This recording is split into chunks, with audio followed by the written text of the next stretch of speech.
Magandang araw mga idol, mga kapobre.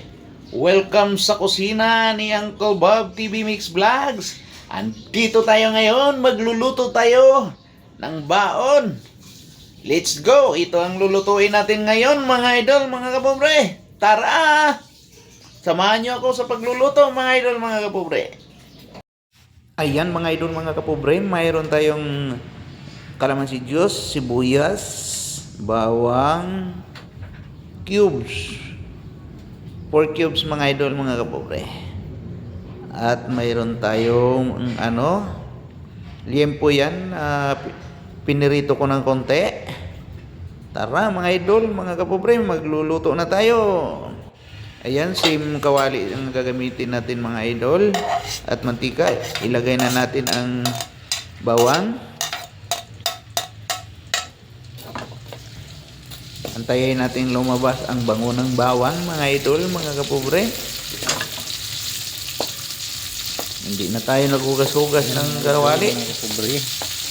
Gisa na natin para hindi masunog at yung konting ang galaw-galawin. kong mantika, yun din ginamit ko ng pinirito ko ng konti. At antayin natin ang pork mga idol, mga kapobre. aroma niya mga idol, mga kapobre, ang bango ng bawang. Yan. Pag lumabas na yung aroma ng ating natin bawang, ang sunod natin ang sibuyas. Sibuyas mga idol, mga kapobre. Yan. Yung kalahating sibuyas mga idol. Kasi magtira tayo para mamaya.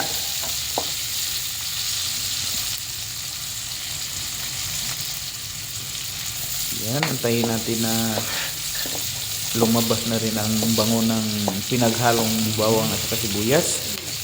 Ilagay na natin ang ating pork mga idol. liempo, pork belly mga idol, mga kapobre. Yan. Kunting ayusin natin.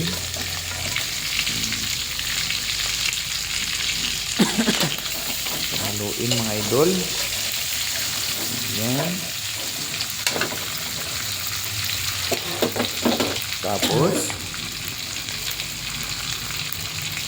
ilagay natin yung pinagmarinitan natin. Yung pinagmarinitan yan mga idol, yung sabaw niya, yung pinagmarinitan. Overnight kung minarinate yung mga idol.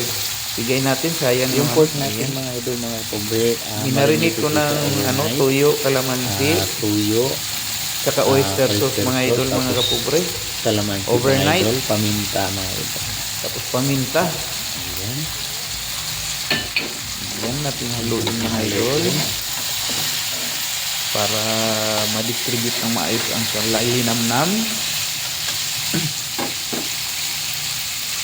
Yan ay kung nakulo-kulo na. Lagyan natin ng pork cubes mga idol.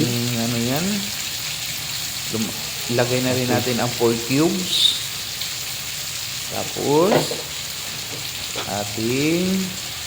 Lagyan natin ng konting maluto at dagdagan natin ng konting tubig, yung tamang-tama lang na lumambot ang ating pork belly mga idol, mga kapobre.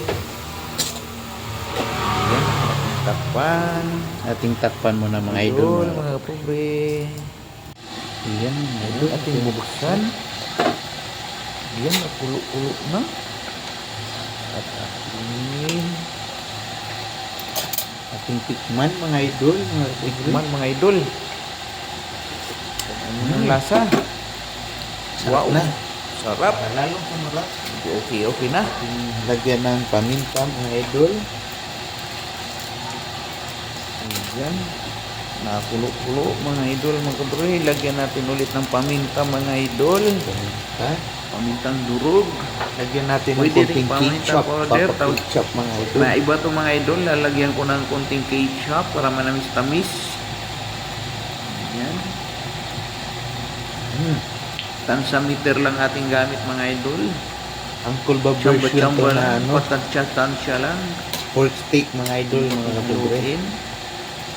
Yung Yung pork ko, naka-marinate yan overnight mga idol. Ito ang Uncle Bob version na mga idol. Ng tuyo, Pork kalamansi, oyster sauce, Uncle Bob. at paminta din mga idol. At Bago ko pinirito muna, ayan mga idol, takpan natin ulit. Pagkaraan ng Buksan ilang na minuto, natin ating buksan. Ayan na, malapot ng sabaw. At luto ng ating Sabaw pa lang. Uncle Bob Wasak version ang na isang kaldhirong bahaw niyan mga idol, Pork mga stick. kapobre. At ilagay na natin ang ating Ayan mga idol. mga pampasarap. Dagdagan natin ng Hindi konting ba kayo maglaway? patis. Dagdagan natin ng konting patis. Ipatong Ang natin. ayan, Ating sibuyas. onion. Pwede puting onion o di Pwedeng kaya puting sibuyas, pwedeng Yan, red. pula ang Basta ginamit kung ko. ano mayroon. Tapos, Tapos ilagay natin Kalamansi, yung ating mga kalamansi idol, mga juice, kapobre. mga idol, mga pobre. Bukod sa nakamarinate na siya kagabi, mayroon pa tayong kalamansi juice. hindi natin haluin, ating Ating takpan takpan. at hayaan natin kumulo Natin ng hinalo, ilang ha? minuto mga idol. Tapos, pagdating ng ilang minuto, Buksan yan, ulit. buksan natin ulit. Ayan. Yum, yum! Sarap Tikman. mga idol, mga kapobre. Ating tikman. Yan, medyo Yum, yum. ano na yung ating sauce, yung sabaw niya. Maraming salamat mga idol, mga kapobre.